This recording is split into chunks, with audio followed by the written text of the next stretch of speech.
Sentado y encorvado, esperaba pacientemente ante mí un agresivo macizo de roca color de león. Intuí algunas grietas profundas por encima de mi cabeza y comencé a trepar por el yermo mineral que era favorable a la escalada. La herida en la roca resultó ser más angosta de lo que había estipulado mi predicción. Con un doloroso contorsionismo introduje mi cuerpo en la tiniebla. Algunos filos laceraron la carne sin gravedad. Al cabo de unos metros, el pasillo dio paso a un abismo. Desde el borde alumbré la estancia con mi linterna.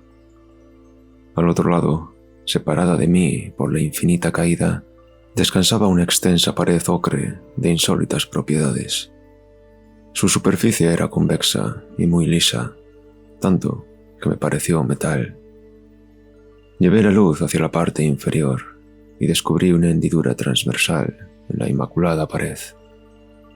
El corte era recto y poco profundo, como si alguien hubiera esculpido una línea en la esfera. En ese tenue hueco, la piedra parecía húmeda y en una sección definida adquiría colores oscuros. Me llevó unos segundos comprender las formas. Lo que había estado examinando era un gigantesco ojo. Fue un alivio saber que lo que había ido a buscar realmente existía. El hallazgo me parecía una recompensa más que suficiente para mi primera jornada de expedición y abandoné la cueva. Hasta allí me había llevado el viaje más largo de todos, pues yo había partido de las antípodas. Aquel lugar era Atacama, árido entre áridos. Afortunadamente, el hombre de Copiapó no había mentido y un par de kilómetros al norte de la cueva encontré el asentamiento minero. A lo lejos, entre el polvo, vi a un hombre que intentaba jugar con un perro. El animal lo ignoraba. El asentamiento se componía de 3 casas y un almacén. Me pareció tan pequeño de cerca como desde la distancia. Llamé a una puerta esperando encontrar al hombre que había visto. Me recibió al instante y me invitó a pasar. Una inesperada radio me hizo pensar que había más gente. Tras saludarme amistosamente, se fue a la cocina y regresó con un tazón de caldo para mí. Con un gesto me ofreció sentarme a una mesa, y eso hice.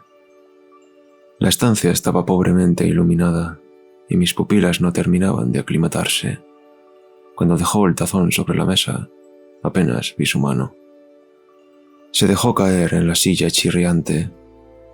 La luz que llegaba de la cocina me permitía ver su silueta delgada y una barba desordenada. Hablamos durante horas.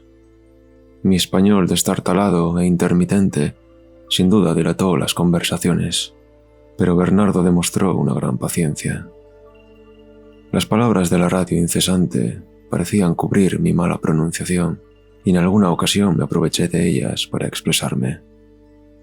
Le dije que provenía de Changsha, en la provincia de Hunan. Bernardo pareció intuir algo y yo le conté la increíble historia que me había llevado a Atacama. Hace ya varias décadas, un anciano chileno apareció en Changsha. Se llamaba Jorge Sotomayor y la empresa que lo había llevado a China era de todo punto incomprensible. Yo nunca lo conocía en persona, pero mi abuelo sí. Los dos trabajaron juntos durante algunos meses y los unió una sincera amistad. Todo lo que sé acerca de Sotomayor lo sé por mi abuelo. El chileno era minero, pero su historia me sugiere un corazón de ingeniero y de filósofo, incluso de artista. En algún momento de su juventud lo asaltó una duda infinita. Quiso saber cuál era su función en el universo. Muchos habremos valorado esa misma cuestión sin haber podido alcanzar respuesta alguna. Sotomayor, en su genial cabeza, elaboró un plan ridículo y brillante. La idea de imaginar el mundo como una vastísima máquina no era nueva. El mismo Descartes describió a los animales como fríos ensamblajes de piezas mecánicas. Sotomayor observó la realidad de la misma forma. Guiado por la intuición y el error, dividió el mundo en las piezas adecuadas. El modo en que éstas se interrelacionan lo simbolizó a través de la ingeniería y la geometría, en donde encontró equivalentes. Así, en un plano, tradujo la realidad, el mundo, a ese idioma mecánico.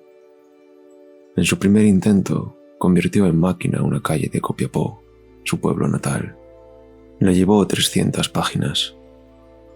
Otros proyectos delineaban la representación mecánica de la contemplación de las nubes o el funcionamiento de los pulmones, lo cual, recuerdo, es muy diferente de una máquina que contemple las nubes o respire.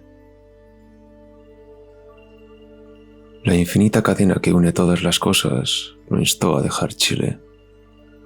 Refirió sus ideas a un empresario antofagastino y éste, asombrado por la temeridad y el exotismo de Sotomayor, financió sus viajes por el globo. La recopilación de datos lo llevó a Montevideo, a Baja California, a Emilia-Romagna, a recorrer el Ganges y el Yenisei. Muchos años después de partir, alcanzó la China. Para entonces ya vislumbraba el final de su proyecto. Por alguna razón que solo él comprende, pidió ayuda a una fábrica de zapatos y el director le presentó a mi abuelo, que era jefe de mantenimiento. Sotomayor había sintetizado todos los datos en 3 volúmenes. Mi abuelo los estudió maravillado y tiempo después me habló de ellos.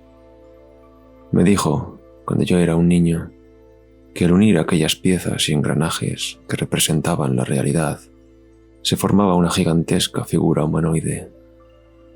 Sotomayor requirió la ayuda de mi abuelo para mecanizar la clavícula, el hueso cigomático y la sensación de hambre.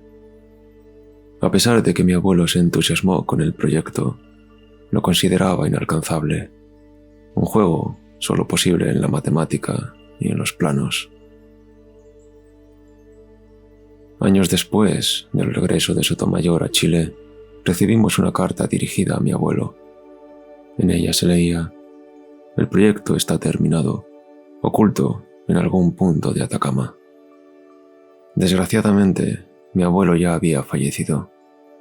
En cuanto finalicé mis estudios, comencé a preparar el viaje. Hoy mismo, en una recóndita cueva al sur de aquí, me pareció descubrir el ojo de ese autómata gigante. Bernardo me había escuchado en silencio, siempre con una rigurosa sonrisa. La historia, a pesar de su naturaleza enigmática, no pareció sorprenderlo. Entendí por qué cuando me confesó que Jorge Sotomayor era su abuelo. Me hizo saber que hay mucho de leyenda en esa biografía que yo había contado, exageraciones seguramente buscadas por el mismo Sotomayor. Yo no era el primero que visitaba el asentamiento. Otros inocentes aventureros ya habían intentado ratificar el mito del gran autómata.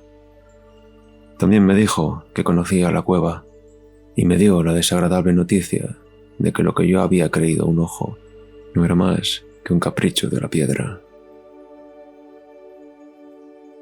Como buen anfitrión, Bernardo me invitó a comer y se escondió en la cocina. De camino, apagó la radio. Yo ponderé todo el tiempo que había perdido en mi aventura.